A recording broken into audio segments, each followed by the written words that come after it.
Okay, we'll just get this started. This is awkward.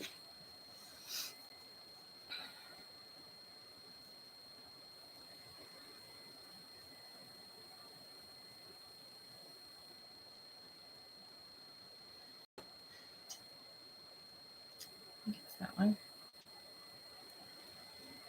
And everything disappeared. So weird.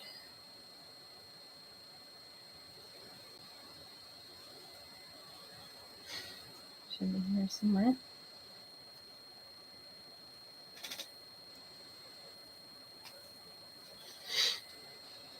I don't know where it went. How did it all open? This one? No? No? Okay. Computer has a mind of its own.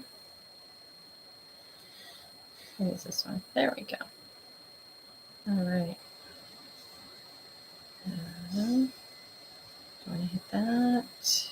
Okay. Let's try to share again. And there we go. All right. Yay.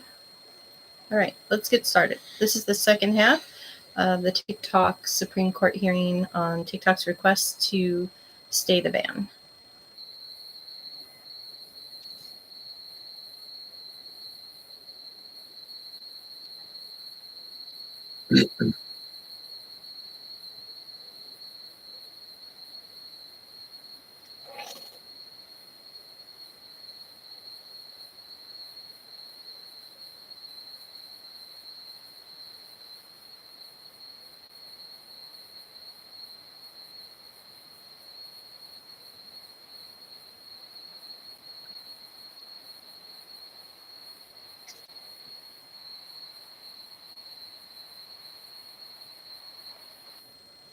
So this is vital in family law because what does a child custody order do, or a parenting plan order do?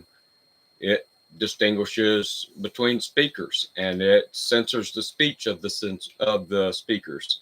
It picks the best parent and gives the best parent more time, so it enhances the best parent's speech and parental authority, and it diminishes the less than best parents' speech and parental authority. That's censorship. That's person-based censorship. That's content-based. And because it's best interest, it's certainly viewpoint.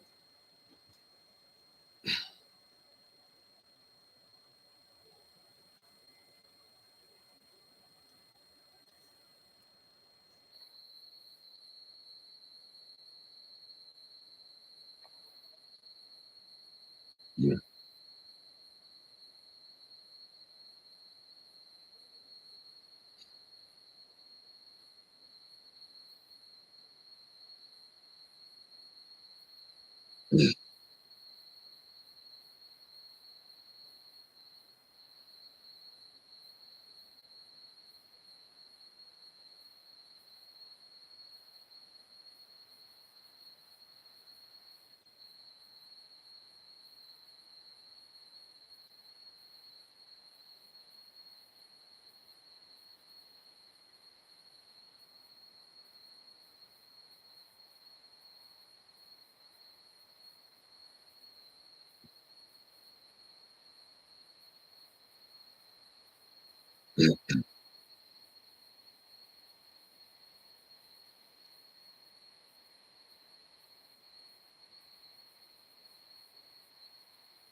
The foreign adversary doesn't have First Amendment rights.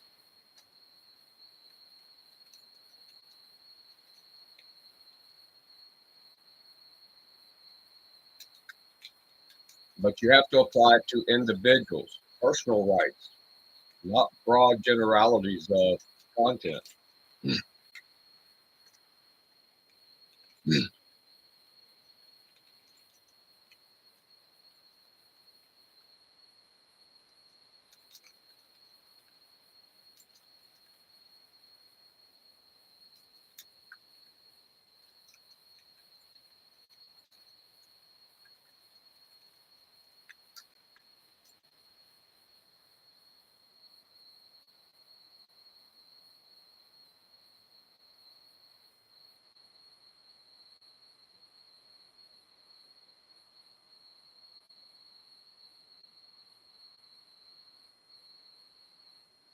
hold on.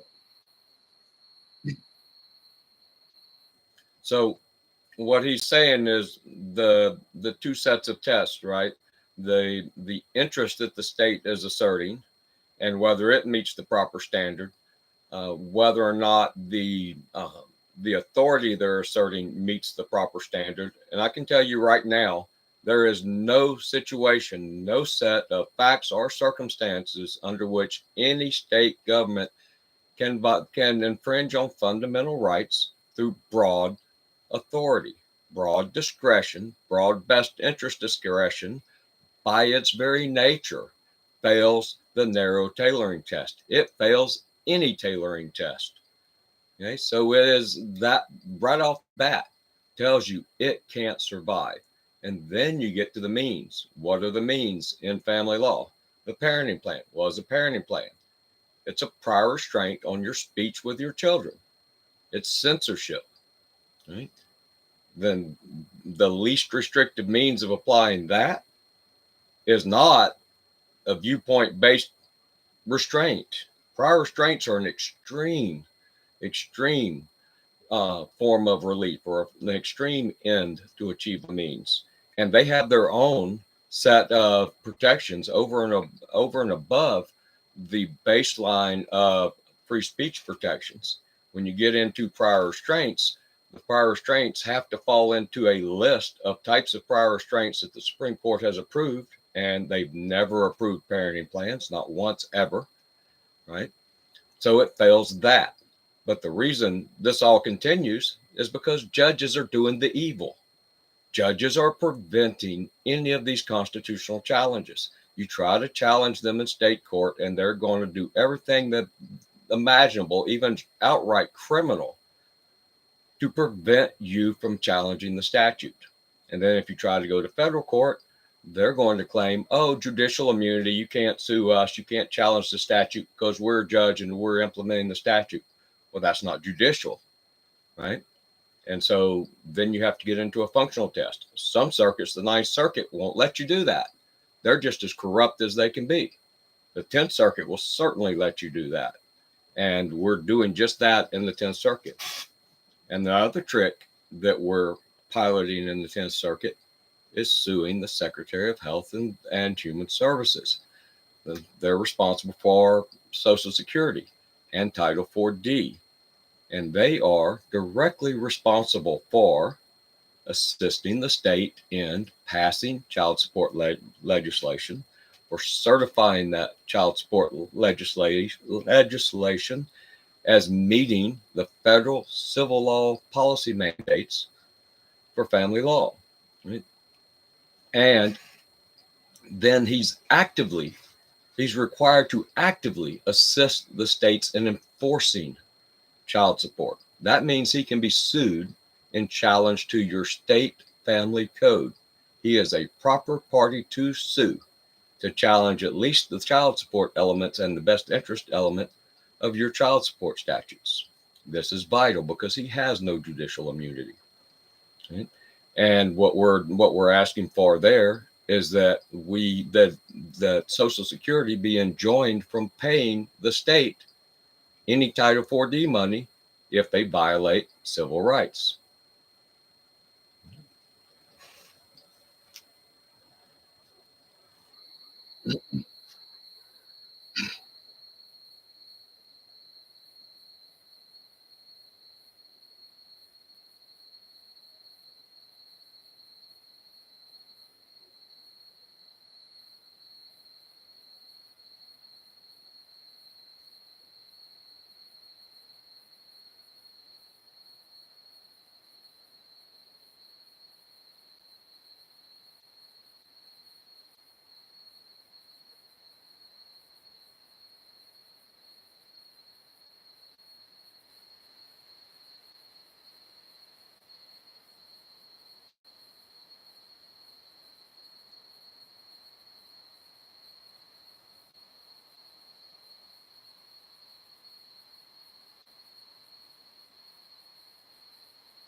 They limit how much you can put in the briefs so severely you can't possibly get it all in the briefs.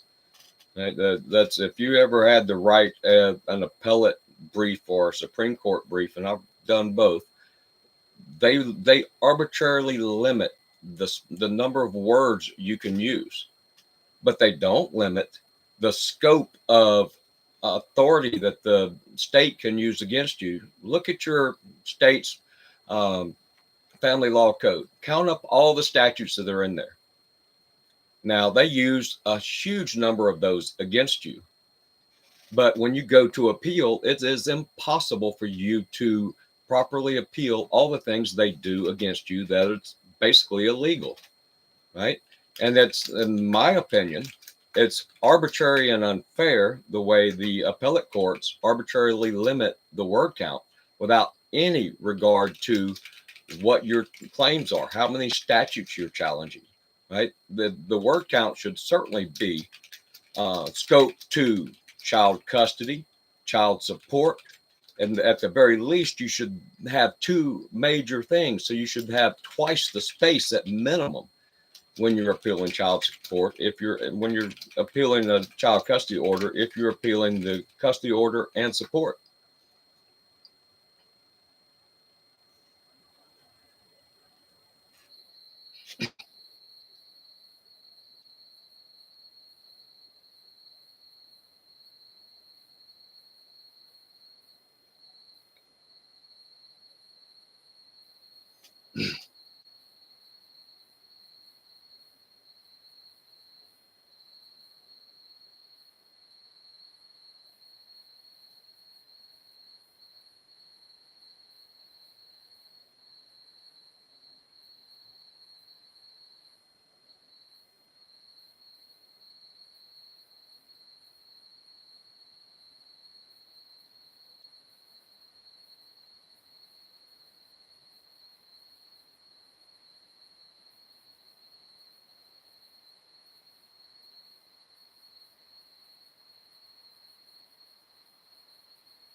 just for the record in a family law court, that wouldn't work for you. The judge forced you to do it, even though you're not prepared, even though that's fundamentally unfair and violates procedural due process. The every element of what they do in child custody suits violates fundamental fairness in judicial process, and that is procedural due process. And it's the responsibility of the judge, by the way. So in these states where they say that it's different, the rules are different based on who the litigants are. So the rules are different if the state is suing versus two parents are suing each other. That's hogwash, at least as far as procedural due process is concerned, because procedural due process is a judicial responsibility, a judicial duty. It's the judge's job to provide fundamentally fair judicial process. Now, if the state is one of the parties, the state in the executive branch may have its own additional set of procedural mandates that it has to follow. But that doesn't change in any way, shape, or form the duty of the court to provide fundamentally fair judicial process. And they don't, because they already know the outcome before it even starts. They're going to rule in the state's favor. The state's favor is best interest. That's going to serve the financial interest of the state through Title 4D. It's going to serve the financial interest of the federal government by saving Social Security money. And it's going to irreparably injure your children because it deprives them of First Amendment rights without affording them any constitutional guarantees. That's irreparable injury for money. Right? That's what they're doing. They're hurting our children for their own financial gain. And think about this. If what these judges are doing is truly an executive function and not a judicial function, if they are enforcing policy, which they most certainly unquestionably are, then all of the work they do, if the state wants to continue invading families simply because parents get divorced and violating fundamental individual personal rights simply because parent and child, just because the parents divorce each other, then they would have to do it through the executive branch. They would have to pay for it. The executive branch can't force you to pay for it like the judges are doing, which again is illegal.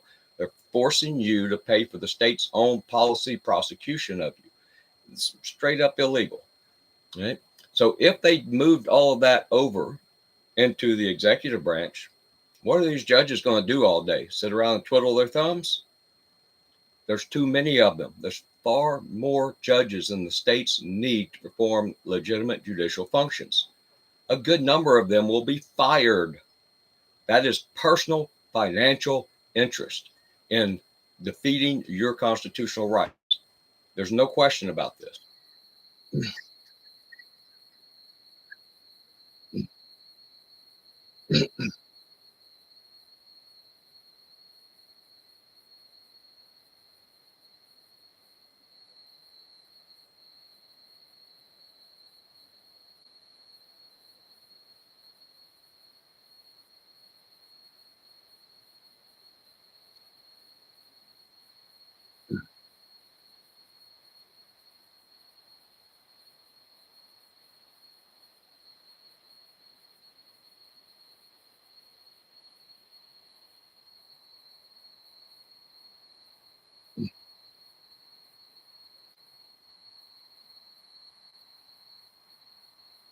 So Amy Coney Barrett is claiming that it's not irrevocable. It doesn't meet that standard if they have an out for some reason in this one. Like they can divest, and therefore she's claiming it's not irrevocable. That kind of reminds me of how they say parents hold their key to the jail when they imprison you in the debtor's prison. But it's not the same. ByteDance has the ability to sell it. They're just refusing to sell it. So. And the foreign government has no rights, so they don't get that. Right, but it's the foreign company, the foreign government. The irrevocable issue, like when they look at whether something's irrevocable. But again, it's in terms of individual personal rights, and the foreign government, the foreign company has none of those in this country. These things don't. With So very there are a few lot of except, people that I see on TikTok discussing that they're upset that in this case there wasn't enough discussed about their financial harm that they're going to suffer, that they're already suffering because people are jumping ship because they're scared it's going to be banned. They're scared it's going to be gone. And this is the only platform they've been able to produce the kind of income or any income. I get they're that. That's producing. called an incidental harm. They're not attacking the rights of those individuals directly, and they're asserting that the company could fix that if the company wanted to. And so those are incidental harms, and they're always incidental harms, and they have meaning and they have to be weighed, but they're not weighed as closely as the direct injuries. Now, the government can't indirectly violate your rights, but when they're doing something within the enumerated powers of Congress and the enumerated powers of the presidency, the executive, to manage foreign relations, then they have a lot more authority to do things.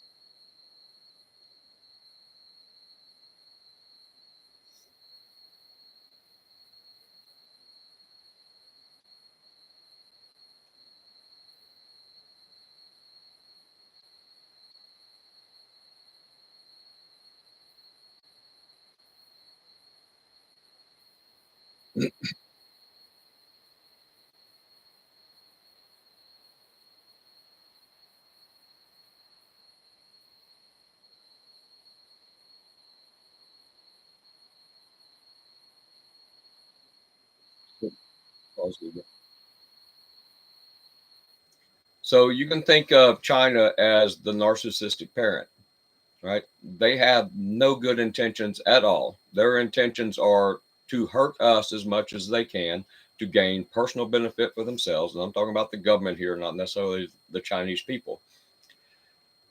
And you can't treat these people like normal people who are trying to get along and trying to make things work. China is a narcissistic state actor with evil intent. And you have to keep that in mind, right? You can't play nice with these people because you'll wind up suffering far, far worse.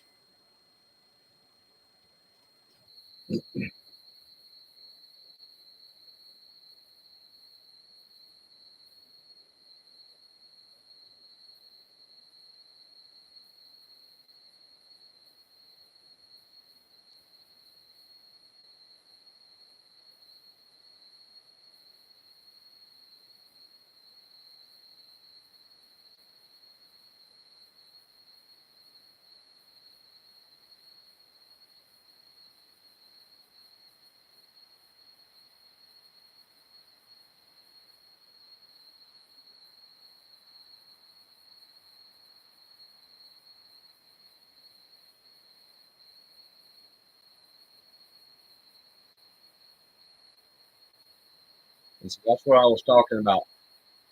Because it's indirect, because that's not their primary goal to limit speech, but rather it's an incidental effect of their primary goal, which is compelling, undoubtedly protecting us from evil foreign state actors is a compelling interest, and they're very specific here. So it's a narrowly tailored authority. It's against a specifically well-defined, narrowly defined, compelling interest. So this is not just some broad national security assertions. Wait a minute. So one of the seminal First Amendment cases back in the 70s is New York Times versus, I think it's Sullivan, but don't quote me on the last part of it.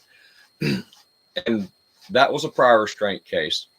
And New York Times, I think we talked about this already, maybe.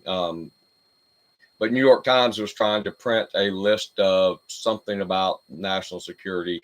I don't remember the exact details of what they were trying to print, but the federal government tried to impose a prior restraint against that. And they only asserted broad and vague national security interests. They said the possibility of harm. Like, they did not get specific about and get down to the same plane of generality as we want to specifically restrain New York Times from printing this specific article. Okay, well, that requires some pretty specific justification. And you can't just say, oh, the national security interest, we can do whatever we want. It doesn't work like that. And best interest is the same. Health, safety, and welfare of the child is the same, right? Those are meaningless. What the Supreme Court has said is when you boil the ocean and get right down to it, every government regulation is health, safety, and welfare. Everything is justified under health, safety, and welfare. And so simply claiming health, safety, and welfare is saying write the government a blank check. And that's just not permissible, especially not permissible with fundamental rights, but even at rational basis. It's not. There are tests, and a rational basis has real tests. They may be pretty easy to get past, but they are real. And there are a lot of violations that get shut down on rational basis. For instance, the bastardy codes that existed up until the mid 1970s, where parents and children were denied rights if the parents had children out of wedlock, out of marriage, right? Exactly the same as divorce child custody, exactly the same. And what the Supreme Court said, not once, not twice, but at least 6 or 8 times, is that it is illogical, it is unjust, and it cannot survive rational basis review to deprive a child of a fit parent for the sole justification that that fit parent made a marital or other privacy choice, that constitutionally protected, otherwise lawful choice that the state didn't like. That's a punishment of the child, and the child did nothing and has no control over that parent's marital choices. Because again, those are private rights. Other people can't come in and tell you who you can marry, who you can't. Okay, I'll speed it up a little bit. I'm gonna do it.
think it's the opposite.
So when she spoke about operationalized, what she's getting at is the difference between a facial um, invalidation of the statute and an as applied invalidation of the statute. Right. So those are two different ways to attack the statute. Okay, hold on. They're not hearing this. Okay, so you guys are not hearing the audio. Since you turned that thing on, Are you guys not hearing the audio to the case or us or both? You don't hear anybody talking. You only see you and Sherry sitting there, nothing around, the whole time, and a or lot of just static. Recently? Okay. It's probably that thing. When you turn that on, that probably. They've never heard it. See, the static. I hope it's recording it. I don't know. I have no way to know. Okay, hold on. I'll stop sharing and share again.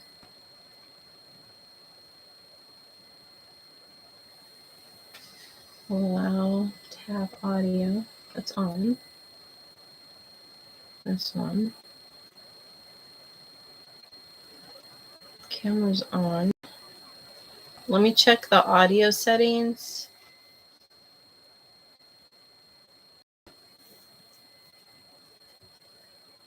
Try that.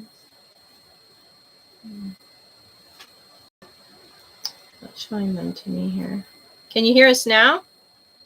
Free Game said they can hear. Just the case. Okay, you can't hear the case. All right, well, let's try it now. It said the audio's on. Let me know if you can hear it.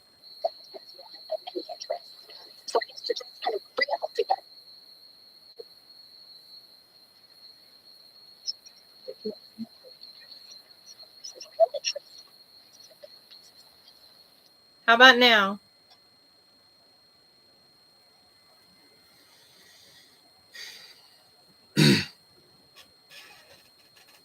No. So they're not hearing this. What's this? Stop sharing.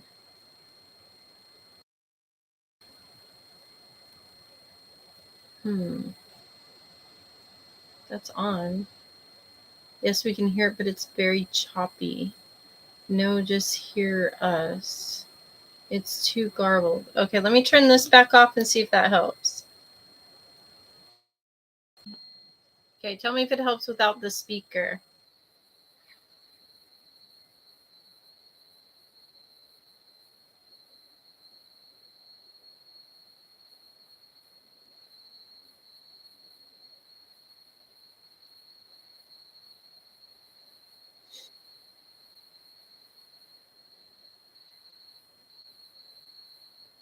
So are you not hearing that? Nothing. All right, let me see. I don't know why not, because I have, it shows all the settings are on. Let me click stop sharing again. Window.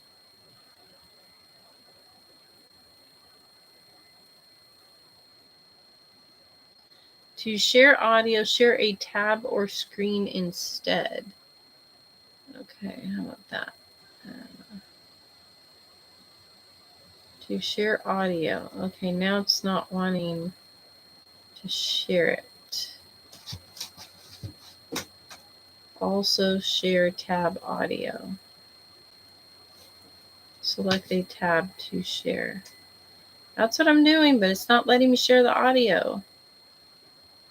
Entire screen.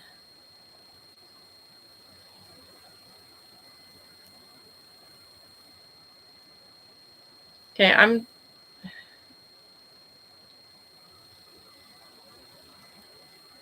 okay.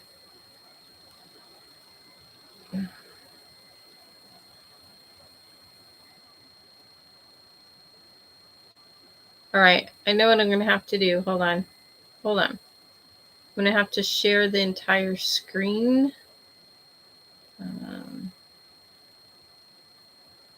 Entire screen. Okay. All right, we're gonna do this. Oh, it's gonna do infinity. That's not gonna work. That won't work. But on the window, it's not giving me the sound option.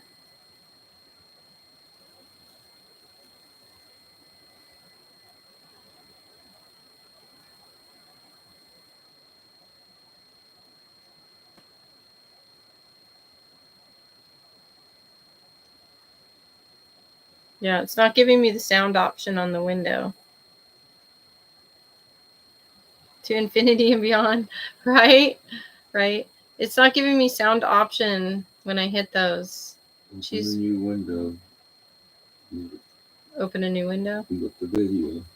Okay, hold on. We're gonna try to open a new window. Do you know what marker it's at? I'll have to look. TikTok. Okay.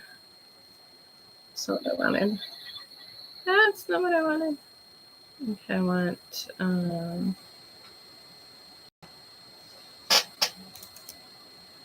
this one. Hold on, you guys. I'm opening a new window. Okay, there we go. Now I'm gonna go to the time marker. Oh, I think it's in the right place. Okay. Let's try it now. That did not fix it. The only thing that fixes it is entire screen, but then you see nothing but infinities.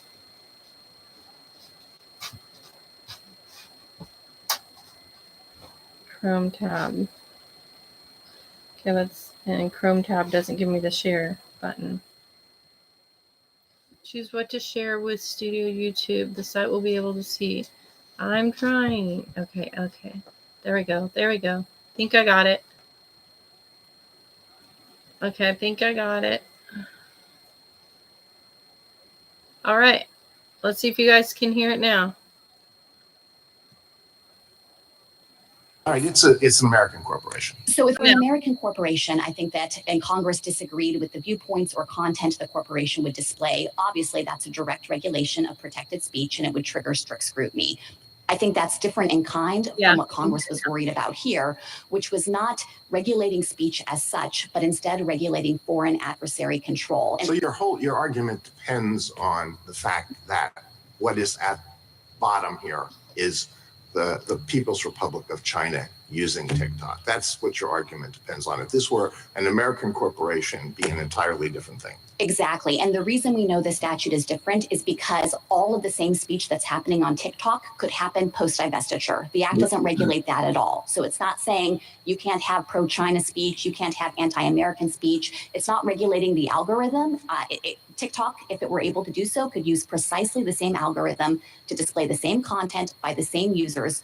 All the act is doing is trying to surgically remove the ability of a foreign adversary nation to get our data and to be able to exercise control over the platform.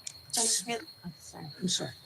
I just wanted you to respond to Mr. Fisher's argument about the rights of Americans to receive information, say, from the PRC or anyone else, and that even if ByteDance did not itself have First Amendment rights, that Americans would have a First Amendment right to receive that information in the Lamont sense. Yes. So I think that Lamont reflected a principle that there can be a right of American listeners to receive information. And if Congress is directly regulating that based on disagreement with the speech that's being sent into this country, that's obviously going to trigger heightened scrutiny under the First Amendment. But here, I think the users have. All right, so think about that in the family law context.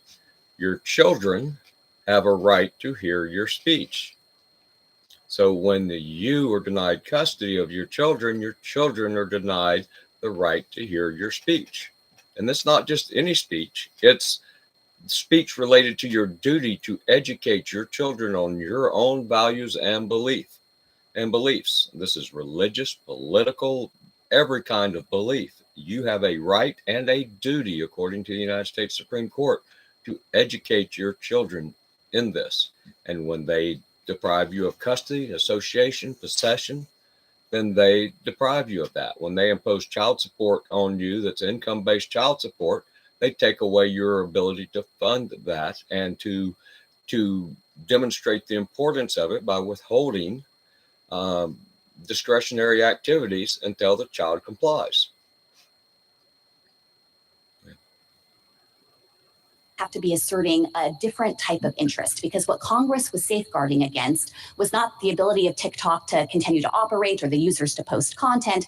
It was focused only on foreign adversary control. And so the users would have to demonstrate that they have some unqualified First Amendment right to post on a platform that's controlled by a foreign adversary, which could use that access to then threaten our nation's security by gathering data on tens or hundreds of millions of Americans, and also use it for covert influence operations of whatever form.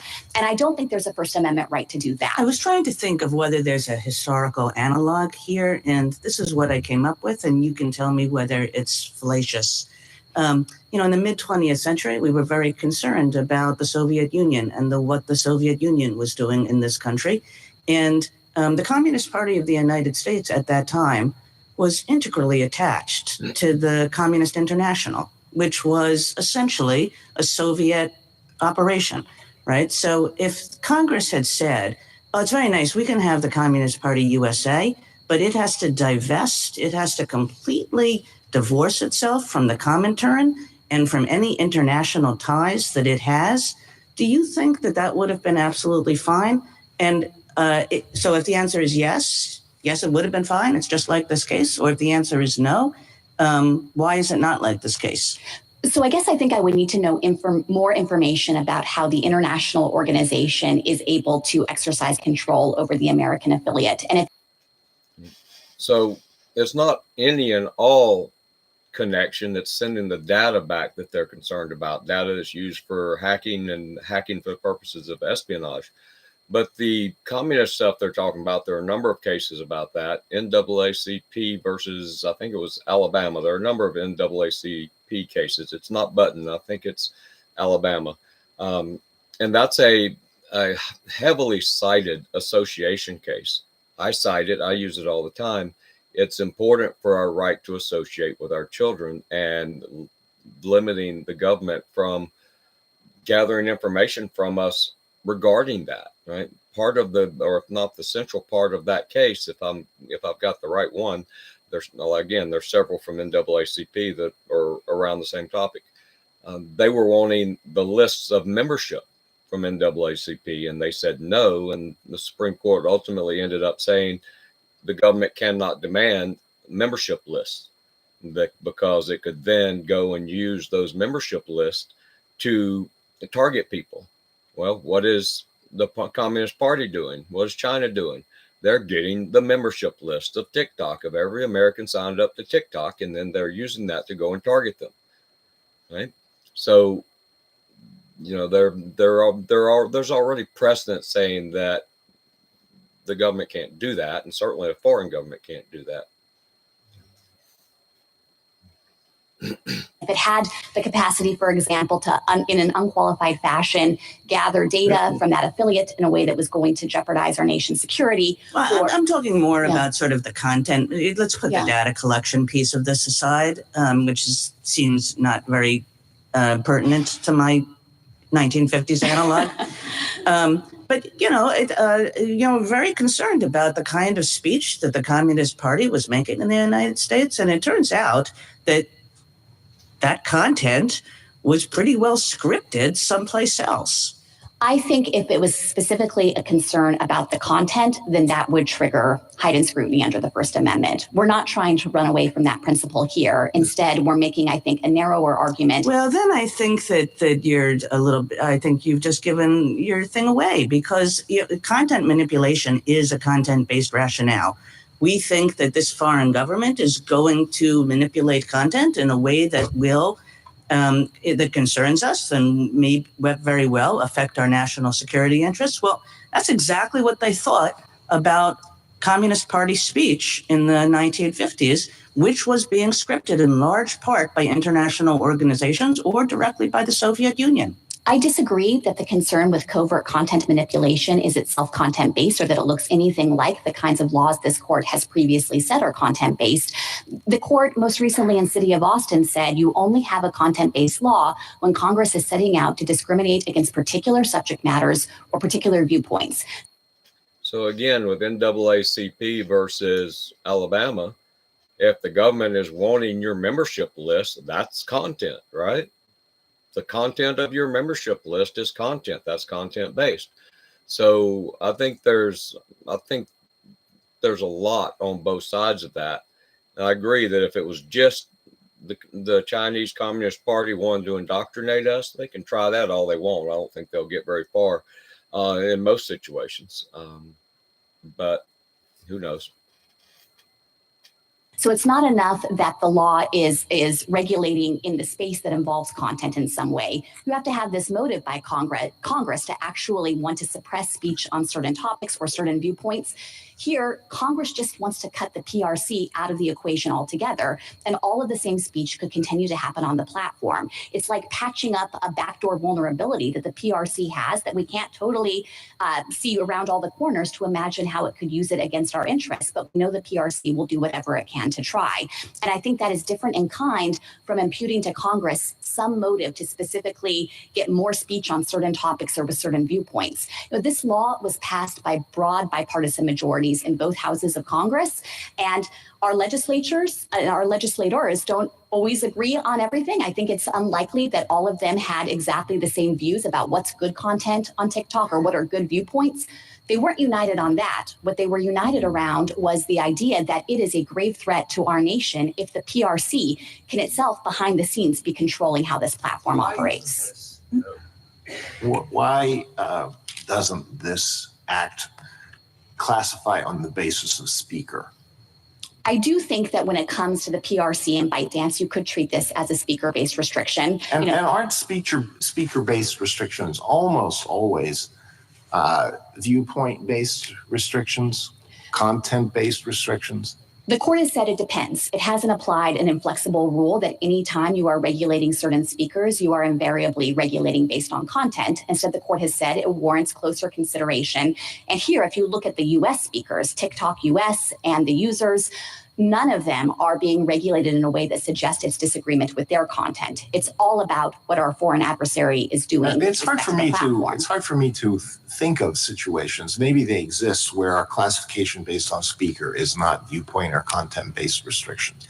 I mean, that somebody The says speaker has no rights. Joe can't talk anymore. We're going to shut Joe up, and we don't know what he's going to say tomorrow or 2 weeks from now. We don't know what he's going to discuss, but whatever he says is bad because Joe is a bad person. I mean, that's viewpoint and content based, isn't it? I think when it comes to a foreign That's adversary, fair. it's not right to view it that way. And the reason for that, again, is this is a sophisticated adversary nation. And we can't just simplistically say, oh, what the PRC is going to want is to see more pro-China content on this app. As Chief Judge Srinivasan observed, there are various ways that the PRC could try to create some kind of false flag operation and actually promote anti-China content, not to dictate how Americans should think about things, but simply to create some trumped up justification for a military or economic action that the foreign adversary wants to take against us. And I don't think a concern with trying Why to isn't ward off that- that Why capability. isn't that viewpoint or content still? We don't know what the content's going to be, but we know it. Joe is bad. Because I think the better Joe has no classification right. is to recognize that what Foreign we're trying government. to prevent is not the specific subject matter, the specific viewpoints, but the technical capability of a foreign adversary nation to use a communications channel against this. I guess I'm just struggling how covert content manipulation isn't content-based restriction. So I mean, again, the word, because it's kind of hard to avoid the word content.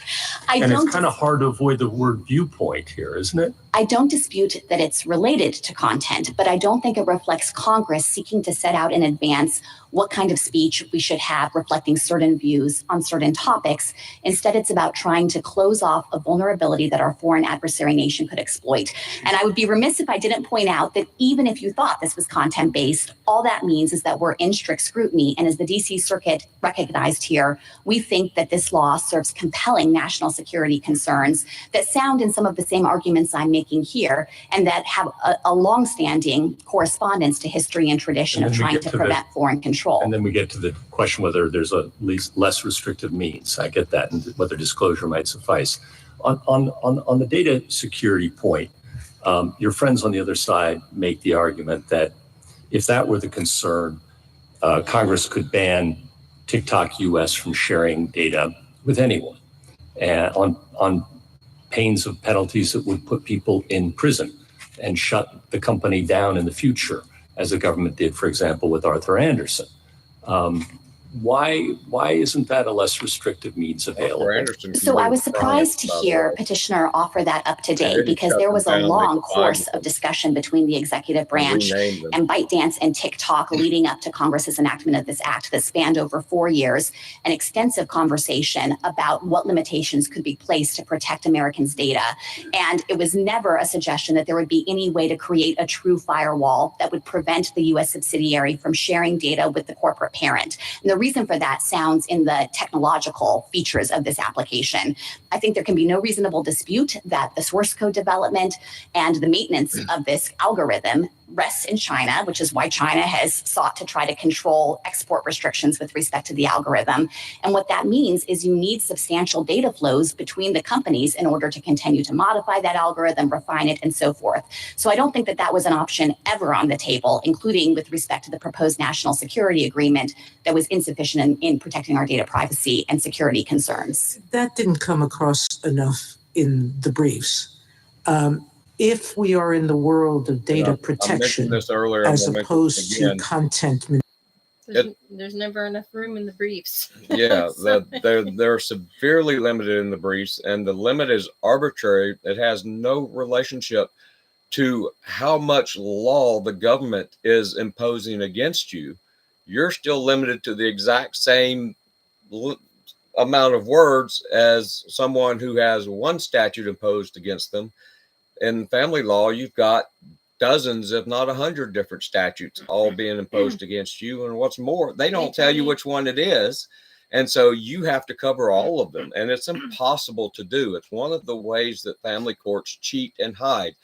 And you have to remember, all the appellate court justices in the state in practically every case were formerly trial court judges, child custody judges, doing exactly the same thing. They don't want it exposed any more than anybody else. And the same with your state Supreme Court, and the same with a good number of federal judges who were previously state judges. David, I'm going to respond to this, but just very generally, because you said regarding family court, the Children's Bill of Rights that lawyers are pushing seems to bypass the entitlement of the children to an actual Bill of Rights. First of all, there's lots of different Children's Bill of Rights that are circulating, so you would have to show me the exact one. Second of all, they will always try to chisel away at your constitutional rights in the U.S. if you let them. So you learn what those are, and then you stand against anything that tries to infringe on it.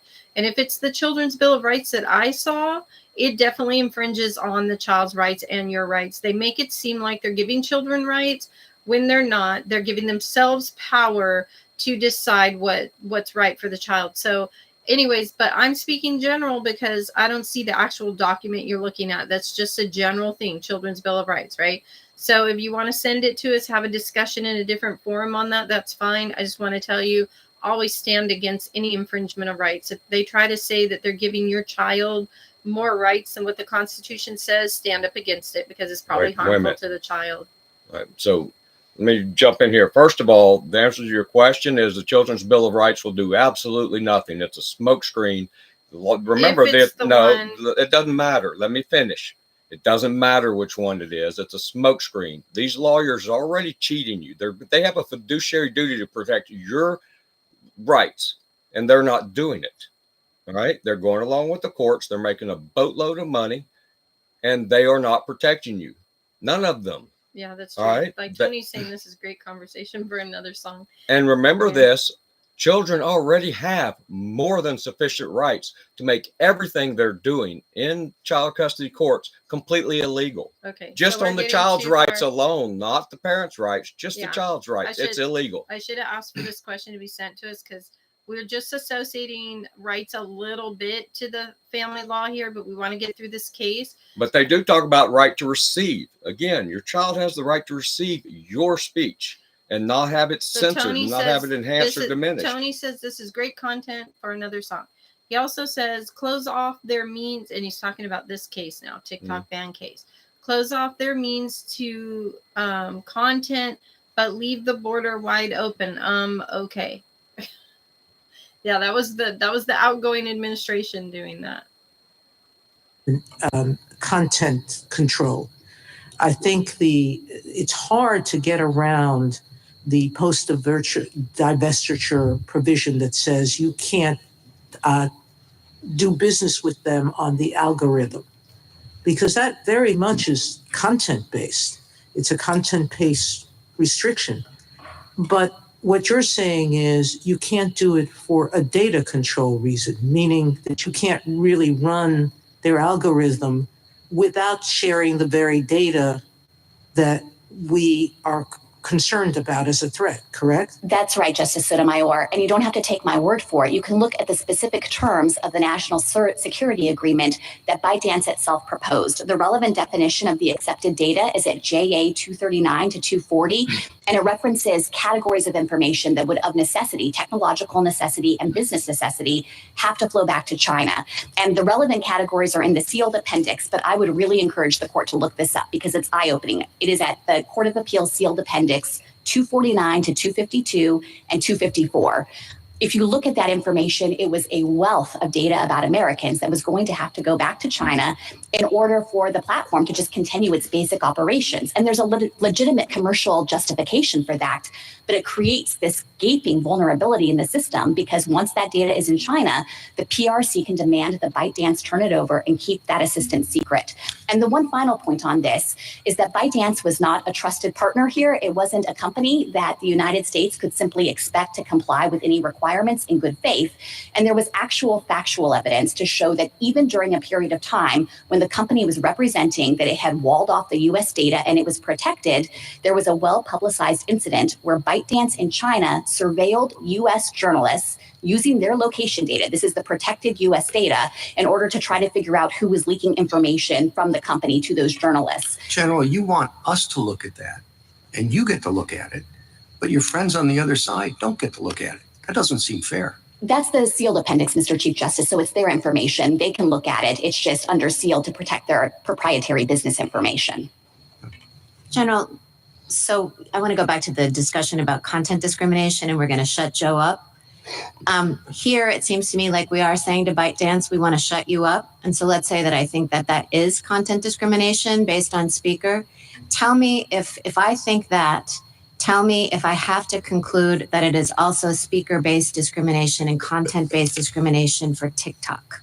No, it is not. And the reason for that is because it would be an anomalous principle to say that an entity outside the United States that can't assert its own First Amendment rights can somehow manufacture that right through the expediency of forming a U.S. subsidiary, especially one that it wholly controls. So you don't have to stand on that argument that you were having with Justice Alito and Justice Gorsuch to still have your point about content discrimination. That's right. And I think if you're focusing in on the relevant U.S. entities here, TikTok U.S. and the users themselves, this act isn't regulating them in any way. It's not trying to dictate the algorithm that TikTok U.S. can use.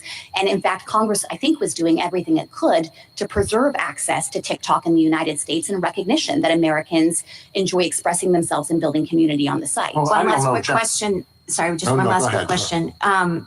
Justice Gorsuch had asked your friends on the other side whether the new administration on January 20th could extend the deadline. What's your position on that?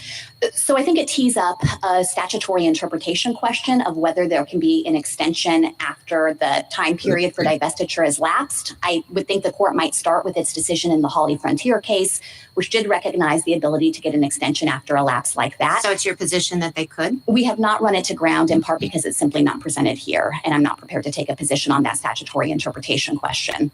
I do want to emphasize, though, that my friends have pointed to January 19th or 9 days from now as a moment when TikTok might go dark.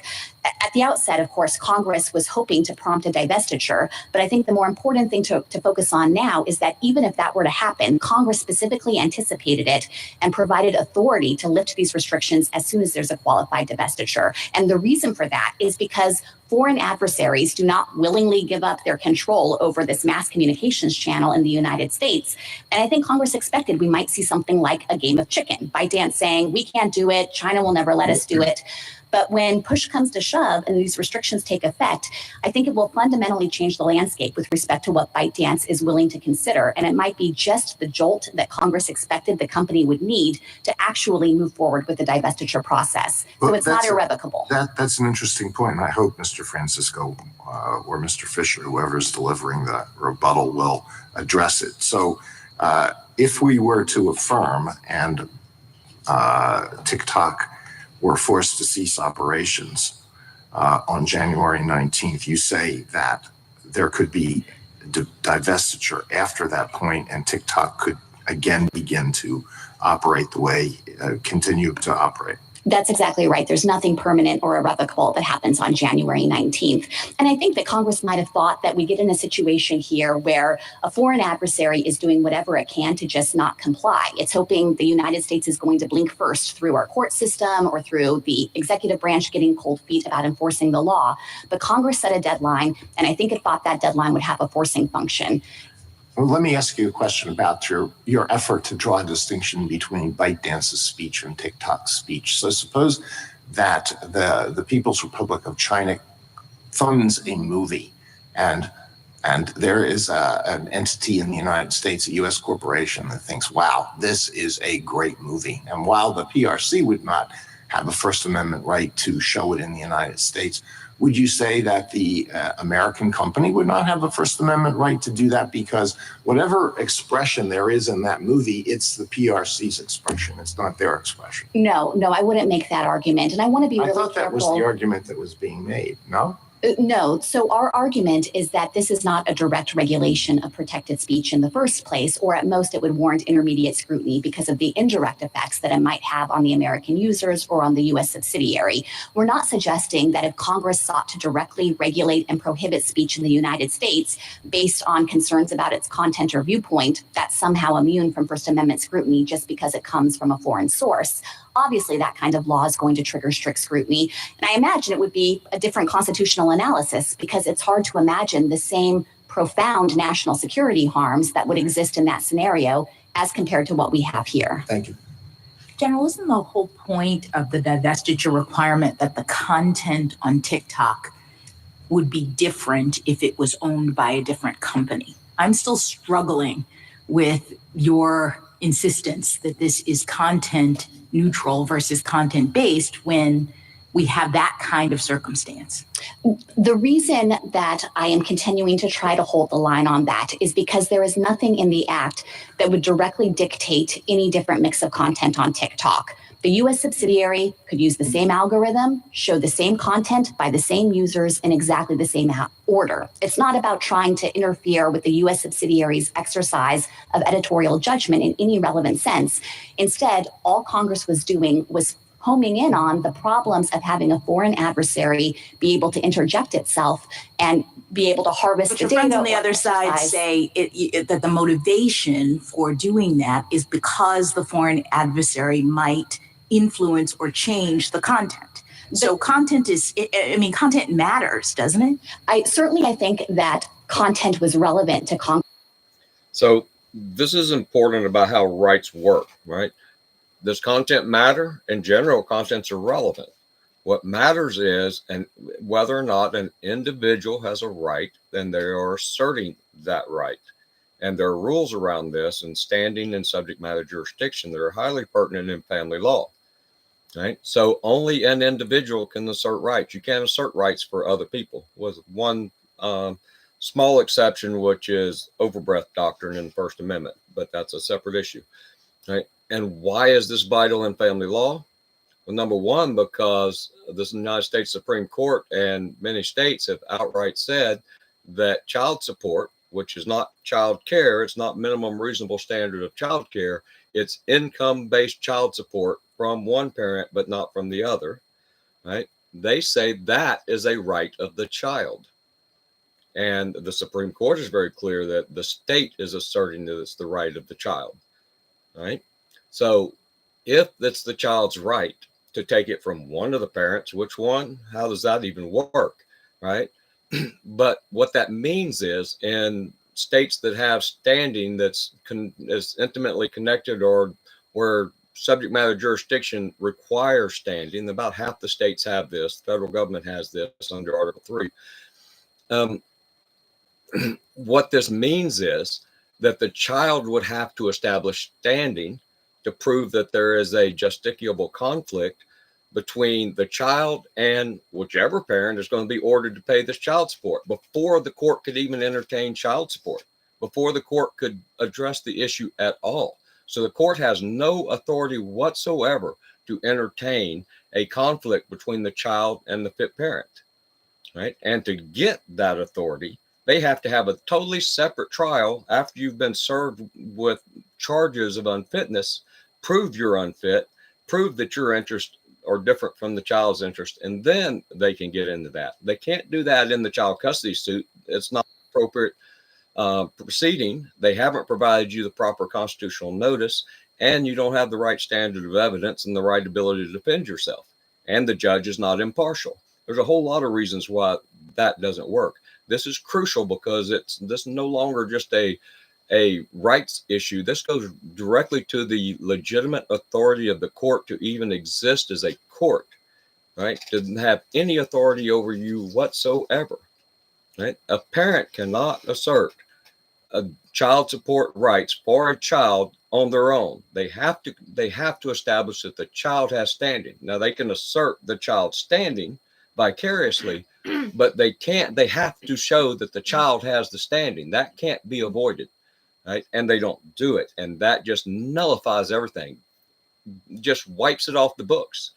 And they're terrified of this argument, and they're avoiding it like crazy criminally. Texas just avoided the hell out of it in an appeal. Tony says, why is it the app has been here for years and just now it's a concern? Pam says it was a concern for Trump in 2018. Tony says ByteDance has been around since 2012.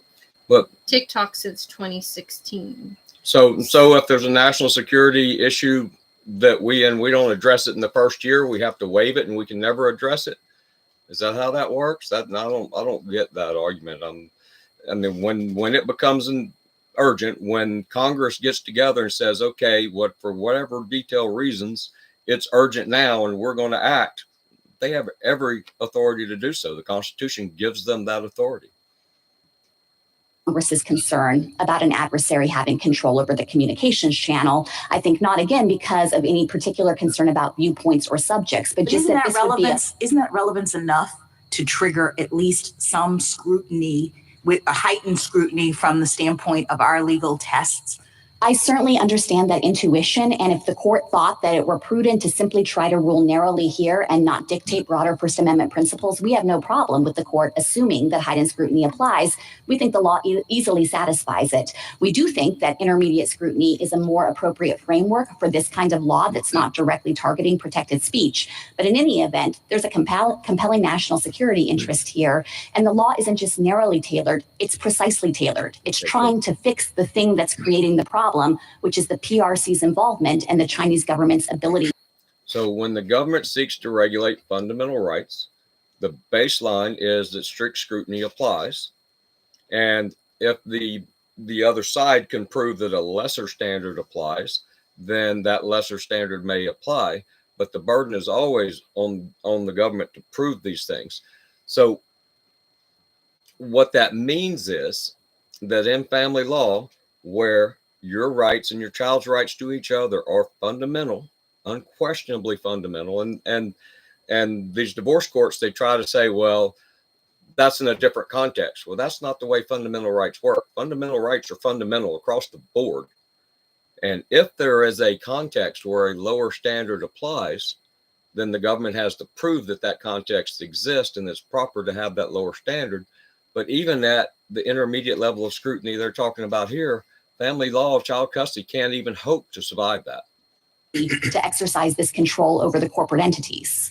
How are we supposed to think about the two different rationales here and how they interact? The data collection rationale, which seems to me at least very strong, the covert content manipulation rationale, as the hypotheticals have illustrated, raise much more challenging questions for you about how far that goes. And if that alone, if you didn't have the data collection piece, you only had the covert content manipulation piece. And then Mr. Fisher's point, Mr. Francisco's, that Congress would not have enacted this just based on the data collection rationale alone. Just your understanding of how the two arguments fit together. Sure. And let me walk through our defense of the data protection rationale and why we think it's a full justification for this law, and the court could stop there and then be responsive to their arguments that somehow the interest in preventing covert manipulation somehow taints it.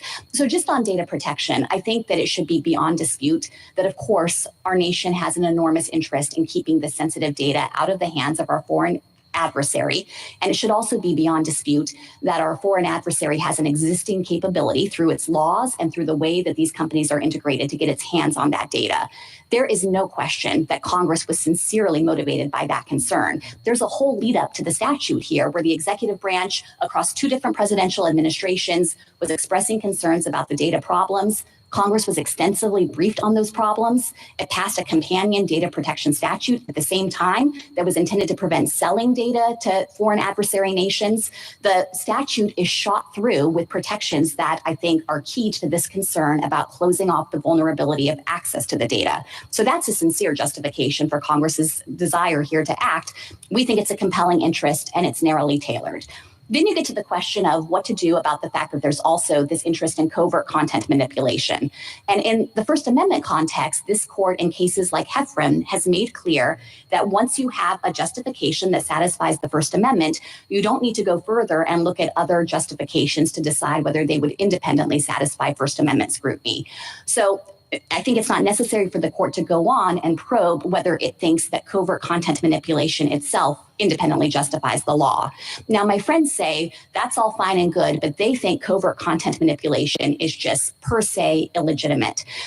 Okay, so this is important in distinguishing what they're doing here versus what goes on in family law. So part of the standing issue is that you have to justify each element of relief. So this idea of before you go into that, can you relate it to, does does this make sense in this case with the TikTok thing? Okay. So in this case, they have one single element of relief, one thing they're asking for. In family law, there's a whole list of things they're asking for, right? The justifications are associated with each element of relief. So what she just said about that, if we pass constitutional muster or First Amendment muster on one of our assertions, then we're good for the whole thing. That's accurate and true for each individual element of relief, and they're only asking for one, so it applies here. In family law, child custody, child decision-making rights, possession, child support, all major different categories of relief. And within there's all kinds of different relief under that. Every element of relief has to be justified, right? Standing has to be established for every one of those individually, independently.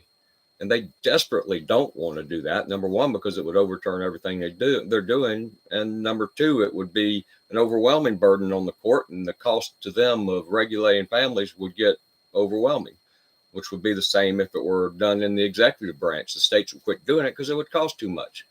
They're doing it now because the judges are stealing our money to pay for their regulation of us. That's not legal. It's not lawful. It's certainly not constitutional. And I honestly don't understand how that argument could carry the day. Because just imagine if Congress passed a law that said the PRC can't covertly manipulate TikTok. Obviously, that law is not going to violate any constitutional principle. It's a laudable goal, I think, for our legislature to protect us from foreign adversary interference like that. And so there's nothing that's inherently impermissible about wanting to guard against that risk. Maybe you could say that it sweeps in too much protected speech in the way it's operationalized in the act here, but there's certainly no fundamental taint or anything akin to racial discrimination to call into question whether Congress could seek to vindicate that as one of many interests. So I guess to just kind of bring it all together, what I would say to the court is they have basically acknowledged that data protection is a compelling interest. That was Congress's real interest. It provides a sufficient basis on its own to uphold this law. The court could say just that and affirm. I don't know how we do that unless we accept your argument that the post-divestiture provision that stops them from conferring on the algorithm is not a speech impediment. Meaning it's very hard for me to say that it's not motivate to decide that question, that it is a speech impediment, and one that on its face itself has to be analyzed separately from the data. So, Justice Sotomayor, let me begin by saying, again, that we do think that an interest in preventing any operational agreement between the U.S. subsidiary and ByteDance, which is the relevant provision you're talking about, is justified by data protection alone. And that includes with respect to cooperation on a content recommendation algorithm, specifically because of the concern that it necessitates data flows between the companies. So I think that as a factual matter, that could justify Congress enacting. But to the extent that you think that actually the prohibition on coordinating with respect to an algorithm reflects some kind of impermissible content-based problem with the statute has a severability clause, and I certainly don't think that it would give the court a basis to invalidate this law or to stop it from operating with respect to all of the provisions that operate to protect data security. At most, it would suggest that that little piece of the law has to be on its own severed from the rest of how the statute operates. How does that affect whether we would apply, because assuming it's data protection, then I would think that strict scrutiny wouldn't necessarily apply. I could understand applying intermediate scrutiny. But how do we do that?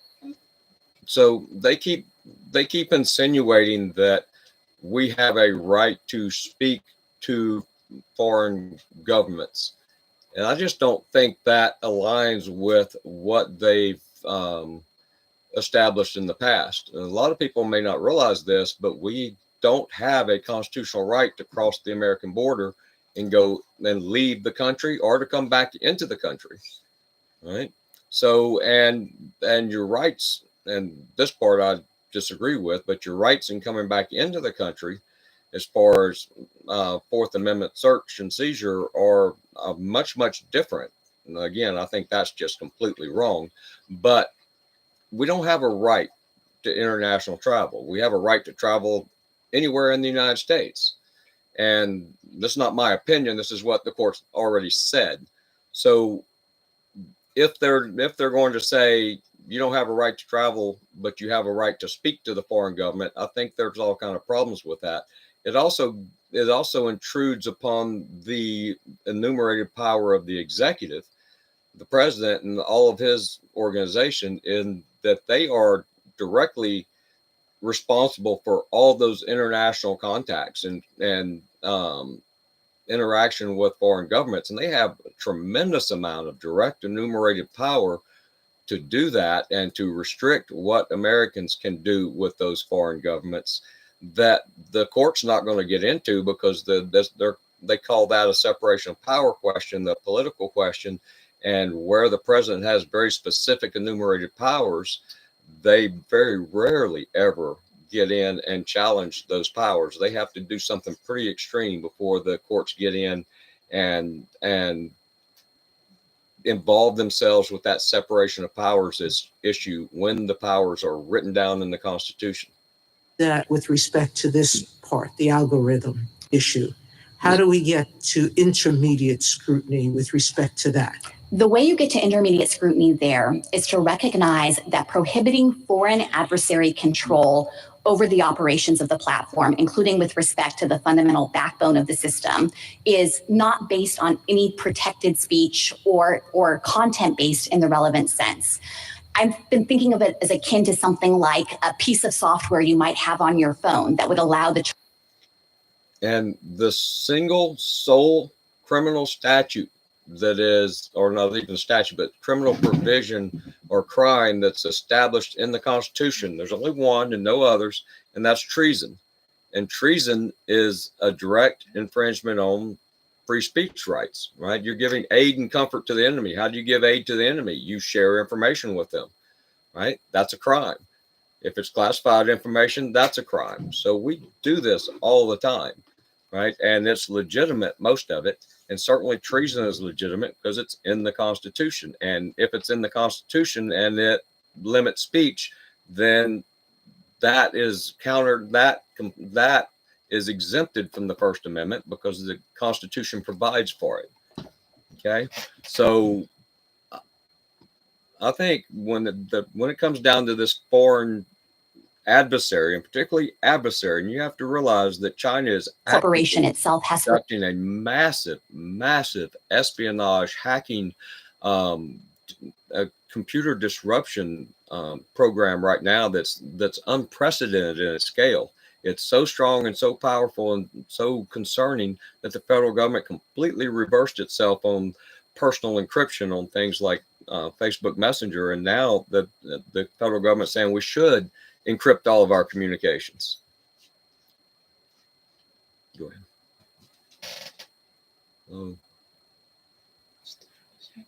ahead. Where were you at? Because this closed. I don't know. I'm not watching the time.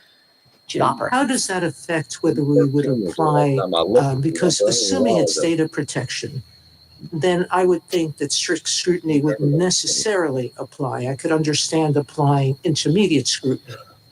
But how do we do that with respect to this part, the algorithm issue? How do we get to intermediate scrutiny with respect to that? The way you get to intermediate scrutiny there is to recognize that prohibiting foreign adversary control over the operations of the platform, including with respect to the fundamental backbone of the system, is not based on any protected speech or content based in the relevant sense. I've been thinking of it as akin to something like a piece of software you might have on your phone that would allow the Chinese government to listen in on every American conversation. If Congress wanted to enact a law that patched up that vulnerability and said, you can't use that piece of software or you can't coordinate with Chinese companies with respect to it, clearly we would recognize that closing off that capability of China is a laudable and, in fact, compelling government interest. And I think when it comes to the risks that foreign adversary control pose here, it's similar in kind. It's simply trying to prevent access by the Chinese government to the TikTok system writ large, and that includes through the use of the algorithm. Thank you. Could the president say that we're not going to enforce this law? I think as a general matter, of course, the president has enforcement discretion. And would that then adequately protect, would that be binding? In other words, protect the regulated community such that they could rely on that under due process principles going forward?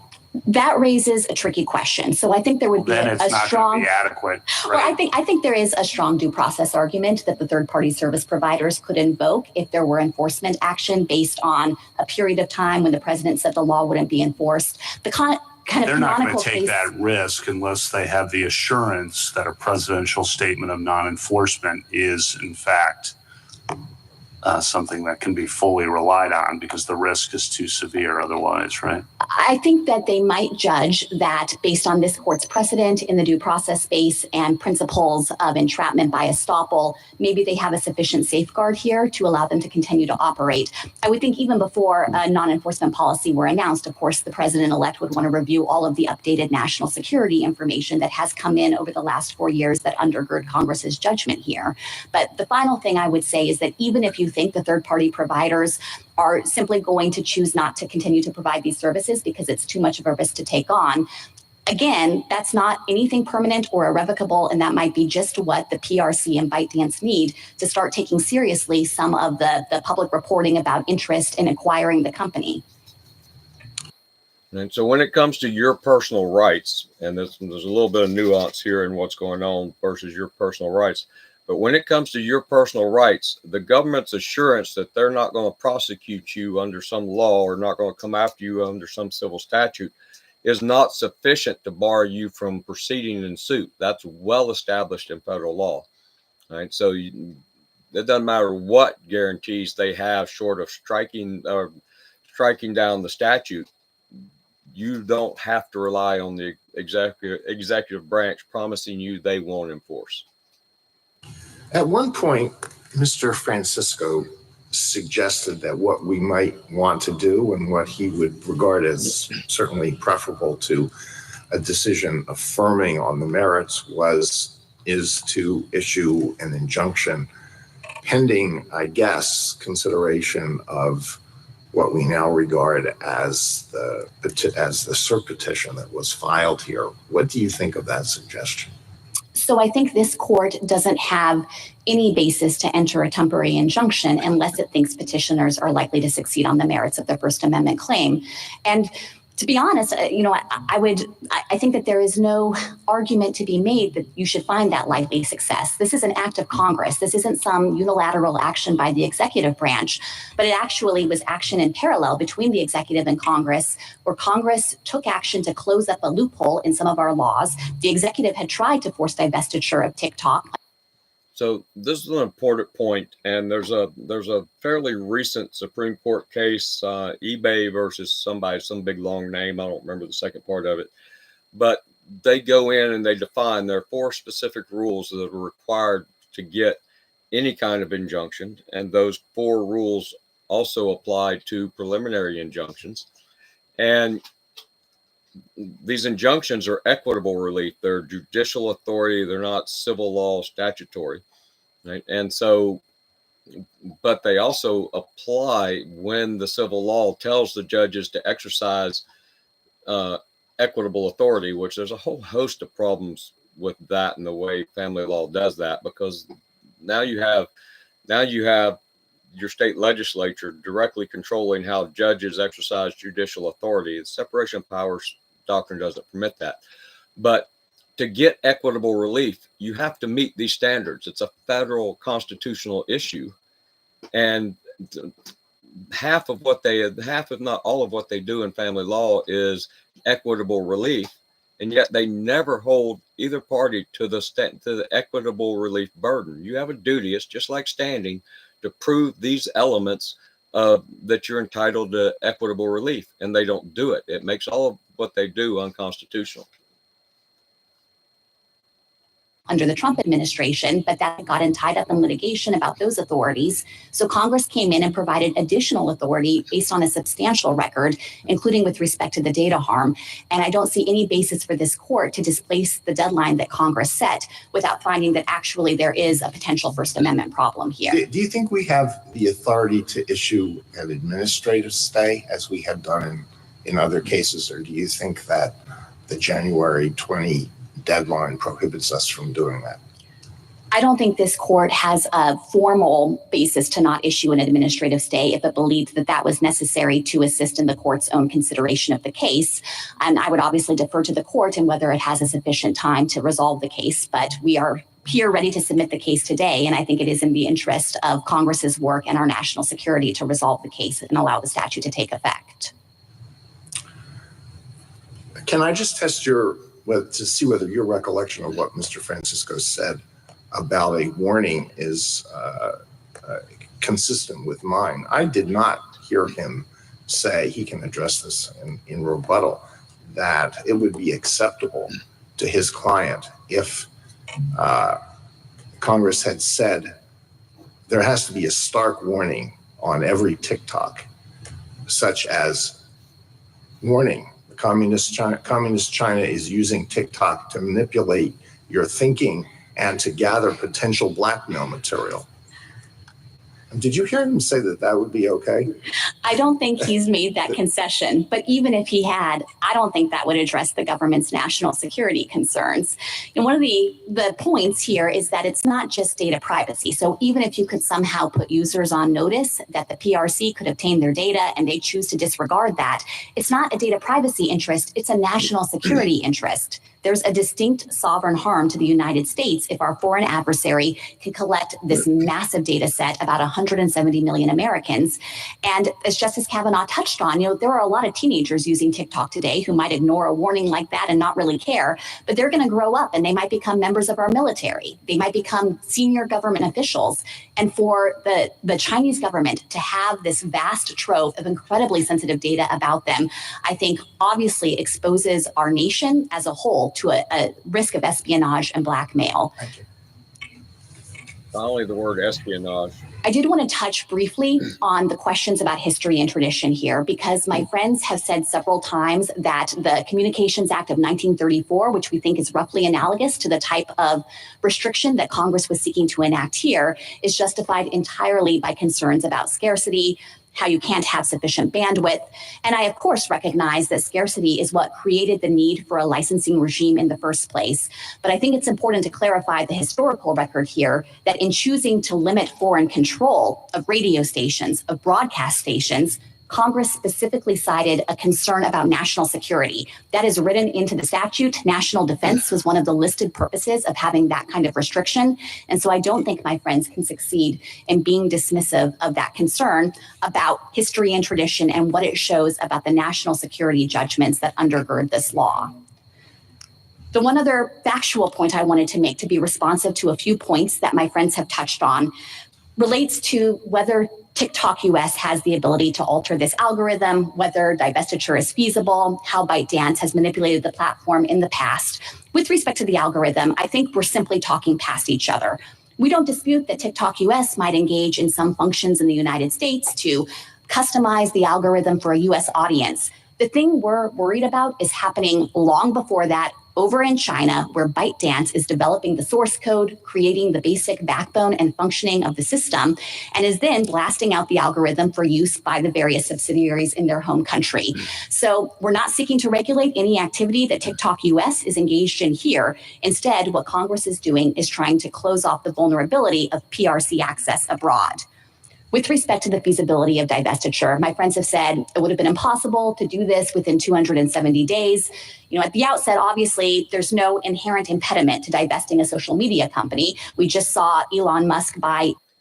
So another important point here has to go to the jurisdiction of the Supreme Court and all of the federal courts in general.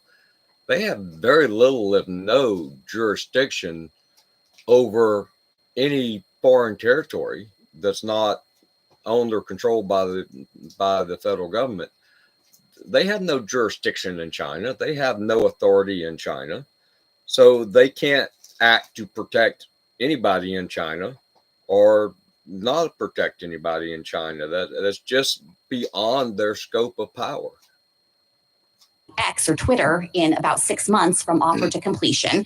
And even with respect to this particular company, I think my friends are not well positioned to complain about the timeline because they've been on notice since 2020 that unless they could satisfy the federal government's national security concerns, divestiture might be required. But in any event, I don't think that the court should fault Congress for trying to balance competing interests here in making sure that there was a period for compliance and trying to preserve access to the platform for Americans while taking steps to safeguard against the risk to national security. Finally, with respect to the question of whether ByteDance has taken action on the PRC's demands, there is evidence in the record that Congress consulted to demonstrate that outside of China, ByteDance has taken action to misappropriate data at the PRC's request. That included efforts to track dissidents in Hong Kong, protesters there, to track Uyghurs in China itself. We know that ByteDance has misappropriated U.S. data with respect to surveilling of U.S. journalists, and there was evidence in the record reinforcing the conclusion that ByteDance has been asked by the PRC to undertake efforts to censor content and manipulate the platform at the behest of the Chinese government. So I don't think there is a factual basis to dispute the record that Congress had before it. Our government does that. If the court has no further questions. TikTok and X and Facebook. I have General, if I understood correctly, under President-elect's first term, he passed an executive order requiring divestiture, correct? That's right. And this, that was challenged in court and state as a result of him exceeding his executive power to do that. But this bill followed a bipartisan investigation, correct? Yes, that's right. I am a little concerned that a suggestion that a president-elect or anyone else should not enforce the law when a law is in effect and has prohibited a certain action, that a company would choose to ignore enforcement on any assurance other than the change in that law. But putting that aside, That's what I was talking about earlier. on the 19th, if it doesn't shut down, there is a violation of law, correct? Yes. And whatever the new president does doesn't change that reality for these companies. That's right. How long is the statute of limitations in effect? Assuming that they violated it that day and later continue to violate it. But how long does the statute of limitations exist for a civil violation of this one? It would be a 5-year statute of limitations. Thank you. Thank you, counsel. A rebuttal?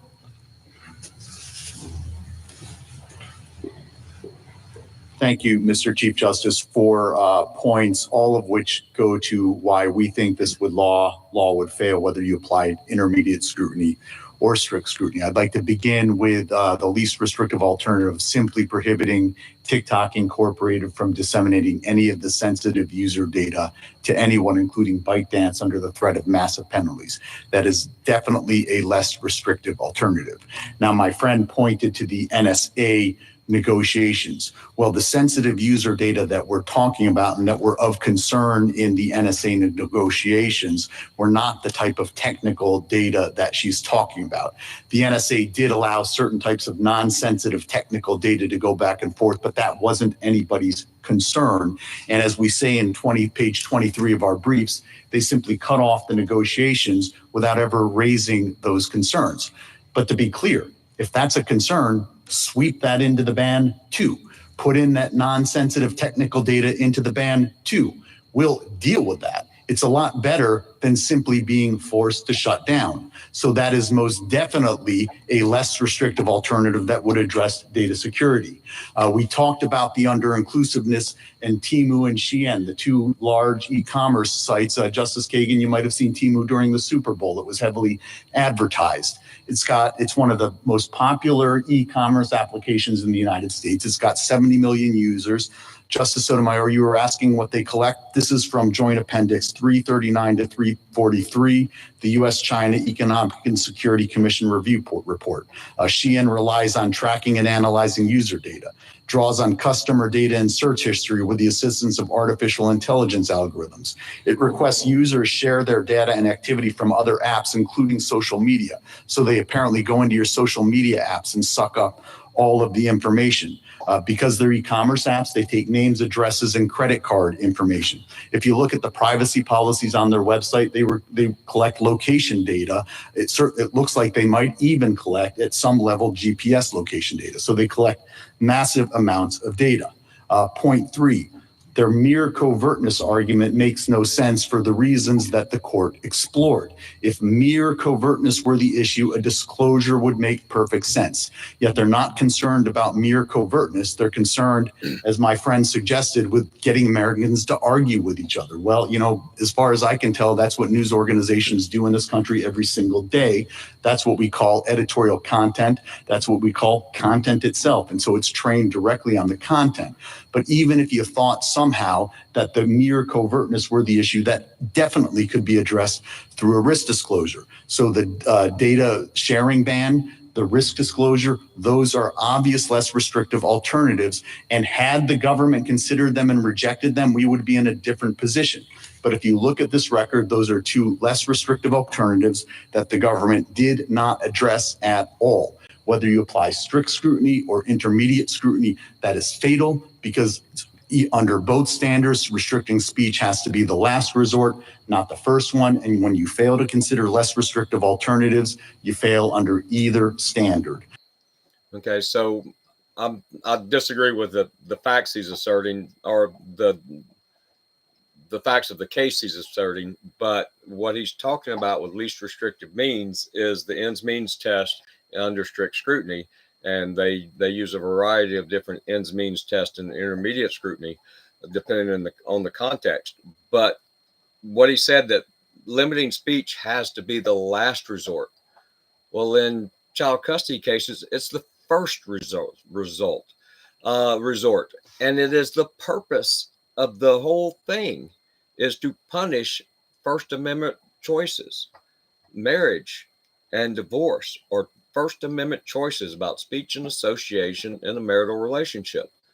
They are protected by the First Amendment, and they punish that as a first resort.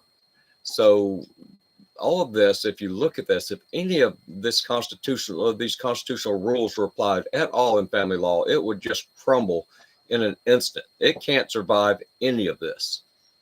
My final substantive point is we absolutely think this court has the authority to enter an administrative stay. I didn't understand my friend to disagree with that. We think that given the enormity of this decision, given the complexity of this case, it would make perfect sense for this court to enter an administrative stay. I also think you could enter a preliminary injunction. Yes, likelihood of success is one standard, but you don't have to determine ultimate success. And as you do in other related contexts, like with respect to stays, you often make clear that you are not addressing the merits of the case. I think you could do that here. The bottom line, Your Honor, is this case ultimately boils down to speech.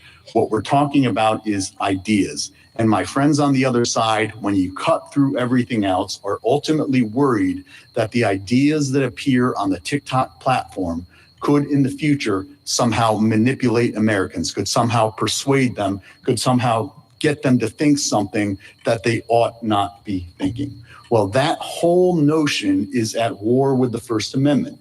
If the First Amendment means anything, it means that the government cannot restrict speech in order to protect us from speech. That's precisely what this law does from beginning to end, whether you look at its text, whether you look at the government's justifications in its brief, where they talk about being worried about speech criticizing our leaders or undermining democracy. It's what you see in the House report, which trains specifically on the dangers of misinformation, disinformation, and propaganda. And it's what you see in this legislative record writ large, which is saturated with objections to TikTok's existing content. We ask that you reverse the court below. Thank you. Thank you, counsel. The case is submitted. The Honorable Court is now adjourned until Monday next at 10 o'clock. Okay, so this was interesting and informative in its own right if you're interested in the TikTok thing, which most of you probably are. But it also shows you how the constitutional issues that we've been raising for years at fixed family courts are supposed to be analyzed and supposed to be discussed and supposed to be resolved by the court. And none of this is There we go. checking the judicial duty completely and utterly. They are not even performing a judicial function. They're performing an executive function, and yet they're claiming judicial immunity. It's just an absurdity of corruption by judges, protecting judges for money. They get financial gain from this. The state gets financial gain. The federal government gets financial gain, and they're hurting children. They're injuring parents, all for financial gain. It's a criminal scheme. So what do you think about the TikTok chances? Oh, I don't think they might do an administrative stay and delay it a little bit. I don't think they're going to. I don't think they're going to remand completely. I think they're going to uphold the compelling justification, the narrow tailoring, the least restrictive means from the espionage perspective, the data collection perspective. Again, the First Amendment applies to protect individuals from the United States government. It does not apply to protect foreign governments in any way, shape, or form.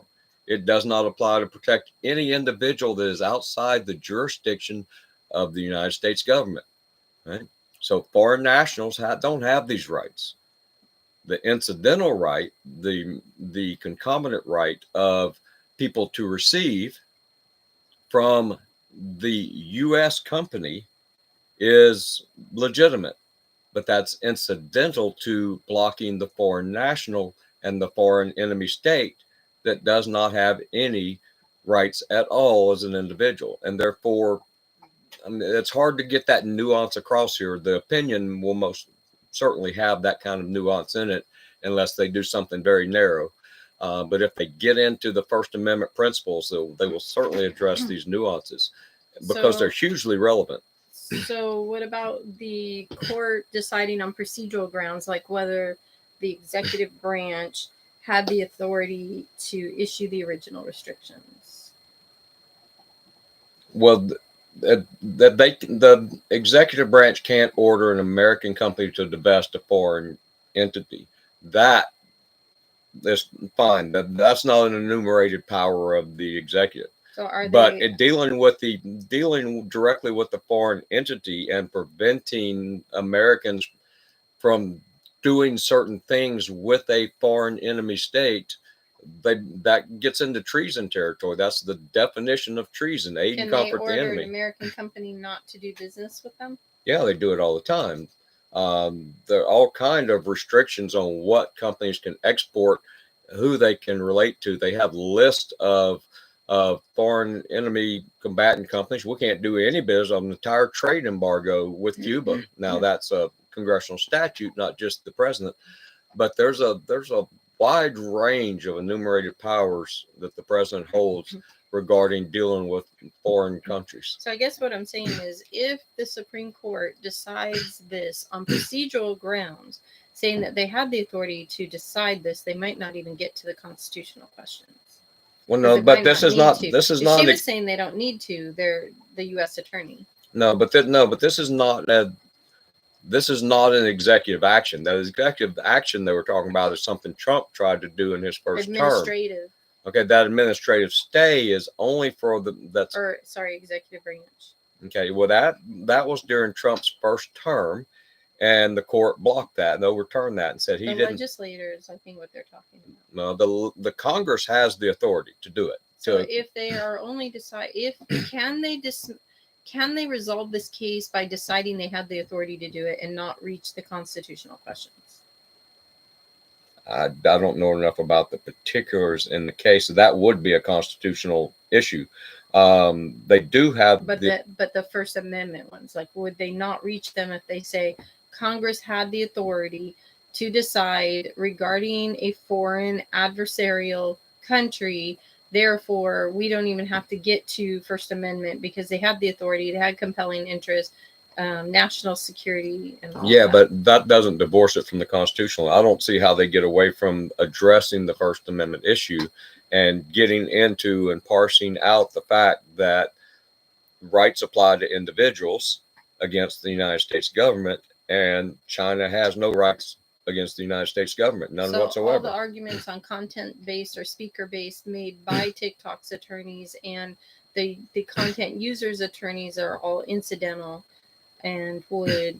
They're all incidental because the only speakers that have rights that can be protected are people within the jurisdiction of the federal government. That means the American subsidiary and the individuals on TikTok. Certainly, and the statute isn't targeting either of those, right? Those are incidental. So that's what she was talking about. So you still have to take that into account, but a lesser standard applies there. So and also the fact, and then we get back into the case, the Hobby Lobby case, where we talk about the rights of corporations. Corporations aren't real people. They're not natural entities. They only exist because a set of statutes permit them to exist. And the first corporation ever to exist didn't exist until I think around the late 16th, early 17th century, when the King of England chartered the East India Trade Company. That was the first corporation to ever exist. So right about when our Constitution was established, corporations were they were bleeding edge technology. They just didn't exist very much. If they find that they're going to remand it partially back to the federal government, would it be? It would be to the lower court, not to the federal government. Lower court. Would it be that the case lacked sufficient evidence? Because they were talking about there's details that aren't even agreed on. There is some possibility of that. I don't think they would do that entirely in this case. They might do that for parts, and they might want to rehear later. But the arguments the government made were undoubtedly compelling, and they were undoubtedly on the same plane of generality. And so, and the statute, again, as she articulated, and I haven't read the statute, but as she articulated, and the other side didn't defeat this in any way. It's narrowly tailored. It's precisely drawn, targeting only the foreign national, only the enemy combatant. The Congress and president have phenomenal direct power over dealing with enemy combatants. So it doesn't matter that there isn't another algorithm like that one? It doesn't matter in terms of dealing with the enemy combatant. It might matter in the incidental infringement of American rights. Again, there's so much nuance and detail here. Do those have to give way if the government prevails on? If they have a compelling justification, narrow tailoring, and least restrictive means, then they can. Then it's gone. It's over. The only thing they certainly have compelling justification. They certainly have narrow tailoring. Why do they have to have that if they have the authority to make decisions regarding foreign nationals? They don't technically against China. It's because there's an LA-based company. Well, there's the incidental damage to people who do have rights under the Constitution. The people, mostly the members on TikTok. I'm again going to argue in the way that the court argued Hobby Lobby, that the rights of the corporation are directly tied to the nature of the rights of the owners, how many owners they are, how closely aligned their interests are, right? And here, the sole owner is a Chinese company, entirely owned. And under the Hobby Lobby rules, that means if that foreign company, that Chinese company has no constitutional rights, this company has no constitutional rights. Now, there will be some nuance in there between Hobby Lobby and general. But ByteDance is 60% not owned in China. It's like 20% owned in China. But China, it happens to be based in China. Therefore, China controls it. So that's okay. But if it's not American ownership, there's no American rights. Because again, the rights of a corporation are associational rights. So what if they depend on the association of the owners? What if it was American ownership, but they had it based in China? Well, then there would be more of a rights issue for the American subsidiary or for the foreign company. But that's uncharted territory to some degree. I'm talking about the precedent of Hobby Lobby and what they said in Hobby Lobby. Hobby Lobby wasn't. Hold on. So Hobby Lobby was an insurance case, an employer insurance case, and Hobby Lobby did not want to include, I think it was an abortion thing about Abortion okay. on their medical plan. They didn't want to cover certain issues. medical plan. And the court said, the Supreme Court said that Hobby Lobby did not have to do that because of the nature of the ownership. Because Hobby Lobby is family owned. They all agree on the purpose of the company and that the company is going to convey a defined set of standards, and they all agree to that as a condition of ownership. It's a closely held private company. All right, it's not traded on the stock market. It's a closely held company, and therefore the rights are directly tied to the rights of that small number of people who all are in unison on what they are expressing their rights to be. Okay, so what if somebody in the U.S., like Elon Musk, bought it, but agreed to keep it based in China? That way the algorithm isn't taken out of China. Then would they have a different case to deal with? Not from the espionage, because the whole point of all that data being in China is that the Chinese government can do what. But they're storing the data in Virginia, in Oracle. But if they have some kind of serious guarantee that there's going to be a firewall and the data is not going to go to China, that changes things. But from what was expressed, and I didn't hear the other side defeat it. I heard them say the opposite, but they didn't defeat it. Elon owned it and it was in China, Elon's not going to hand it over to them. Certainly he is. He just went to war with the Supreme Court of Brazil and lost over First Amendment rights, because there are no First Amendment rights in Brazil. And the Brazilian Supreme Court said, you will hand it over or shut down. And Elon blinked and he said, okay, I have to comply with Brazilian law. And the Brazilian Supreme Court says what the law is. Nobody can overrule them. And so he had to comply with Brazilian law. He's in China. The PRC says, you're going to hand over the data. You're going to hand over the data. Now, he might not be over there and he might not be controlling it, but certainly he has Chinese nationals operating that company who the PRC will put in prison, stand up to a firing squad. Okay, never mind. That didn't resolve it. All right, guys. Thanks for joining us. I have another stream I'm supposed to be doing. I'm an hour late. So get out. Thanks for coming, everybody. Thank you.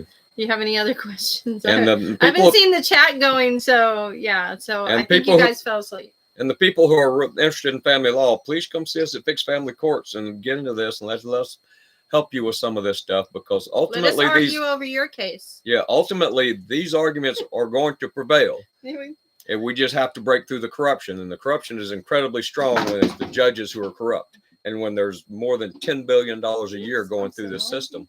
But we are going to break it. Okay, thank you. Nobody's asking you questions. I gotta go on. It's wonderful to be a husband, isn't it? Nobody's chatting anyway. You'll figure out the website soon. Okay, David. David's confused. He wrote you an email. Go check your emails. All right, send him to go check his emails, David. What's wrong with the website's a mess, and I was fixing it when I got called in to do this. I didn't get the memo that we're going to do this at 10 o'clock. So she interrupted. He said he was going to do it tonight. All right, you guys. I know it's a mess. He knows. He's always working on it. Use AI. Well, it's faster. The reason it's a mess right at the moment and not fixed is because my computer crashed and this thing is so bright. Destroyed all my stuff. Turn this off. I'm having to redo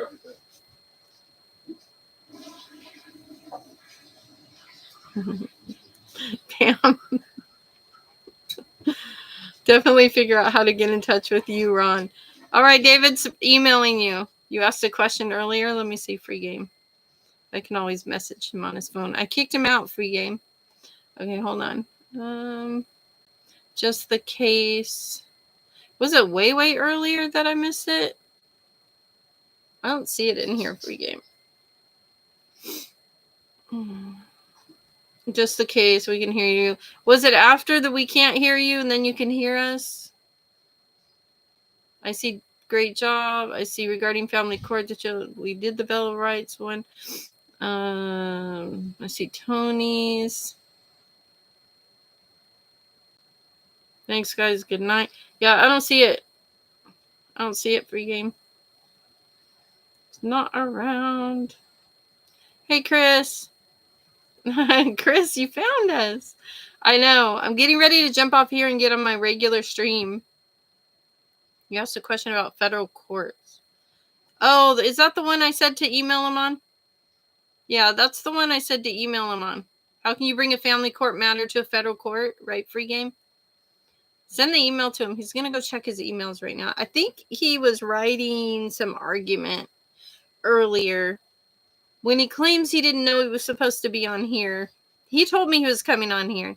Okay, guys. I'm going to get off this channel and I'm going to get onto my TikTok because we're going to go over some alternative sites tonight. As I have some up here on the computer. If it doesn't crash on me. Thanks for coming in, day ones. We've been on here 2 hours, though. How can you bring a case to federal court? Yeah, I know. I saw that one when you first came in. All right. Thanks for coming in. How do I end this? It's been so long.